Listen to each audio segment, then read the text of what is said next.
को बजाते हुए बोल हेलो हेलो कि 5 साल पे चुनाव आइल बाटे कि जनता के बहुते बुझाइल बाटे कि मुलायम सिंह यादव से मिलाई के कदम भैया अखिलेश भाभी डिम्पल के संग 22 में फहरी सपा के परिचम साइकिल चले झमाझम बड़े साइकिलिया पे वोट डाला दल साइकिल चले झमाझम बड़े साइकिलिया पे वोट डाला दल साइकिल चले झमाझम 25 साल पे चुनाव आइल बाटे जनता के बहुते बुझाइल बाटे 25 साल पे चुनाव आइल बाटे जनता के बहुते बुझाइल बाटे मुलायम सिंह यादव से मिलाई के कदम भैया अखिलेश भाभी डिम्पल के संग 22 में बहारी सपा के परिचम चले झमाझम बड़ी साइकिलिया पे वोट डाला दल साइकिल चले झमाझम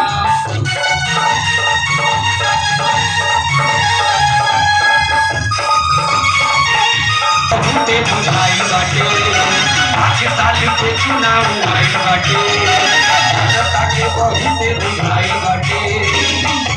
और आदरणीय योगेश यादव जिला अध्यक्ष हमारे जो जिले के इस समय रक्षक बोला जाए सभी समाजवादी पार्टियों के जितने नेता हैं हमारे जिले के आदरणीय जिला अध्यक्ष जी की तरफ से 1001 रुपए का आशीर्वाद पुरस्कार।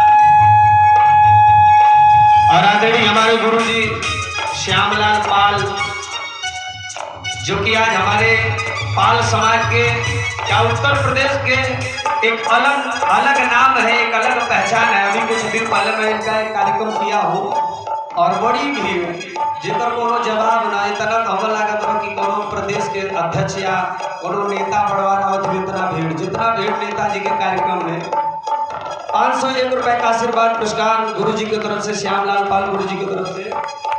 और आदरणीय मंसूर साहब जी जो इसी क्षेत्र के प्रत्याशी भी रह चुके हैं 501 रुपए का आशीर्वाद पुरस्कार। और कहे कि बात पहचानत ना हुई 70% हमारे गाना इनके चुनाव में बजा रहा और हमारे सामने बैठाए कि मैं रिकॉर्डिंग किया हूँ। नेताजी को पहचान छोट उम्र वाले लोगों को कम पहचाना थी और सबसे ज्यादा इलाहाबाद जिले में का उत्तर प्रदेश में बजता है तो मेरा ही गाना बजता है। ये जो गा रहा हूँ ये भी बहुत हिट गाना है मेरा। और अनिल यादव जो जिला उपाध्यक्ष है हमारे इलाहाबाद के 501 रुपए का आशीर्वाद पुरस्कार। भगवान से यही विनती है कि हमारे शहर का हमारे जिले का नाम रोशन हो और अच्छे अच्छे मंत्री विधायक हों और हम लोग जिला जवार में चाहे जहाँ रही गावत हो जाओ तो अपने जिला का नाम रोशन करता रहूँगा। क्योंकि मैं ही एक इलाहाबाद का समाजवादी में धीरे धीरे पहचान हुई 15-16 साल से गावत नहीं।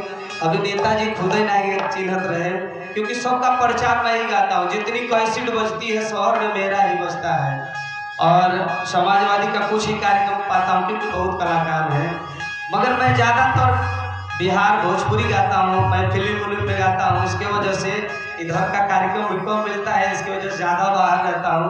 मगर मेरा यही कोशिश है कि चाहे आज पवन सिंह हो चाहे खेसारी जी हो सभी नेताओं का हाथ होता है। लालू जी का सबसे बड़ा सपोर्ट है भोजपुरी दुनिया के जितने स्टार हैं 70 स्टार हैं भोजपुरी दुनिया में।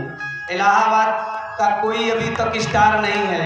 इलाहाबाद संगीत में बहुत पीछे है, केवल एक ही चीज में आगे है नेता दुनिया में। तो मैं चाहूँगा अगर हमारे जिले के नेता लोगों का आशीर्वाद बन जाए तो हमारे जिलों का नाम हुई कौन भी दुनिया में। तो मैं चाहूँगा इसीलिए सभी का प्यार आशीर्वाद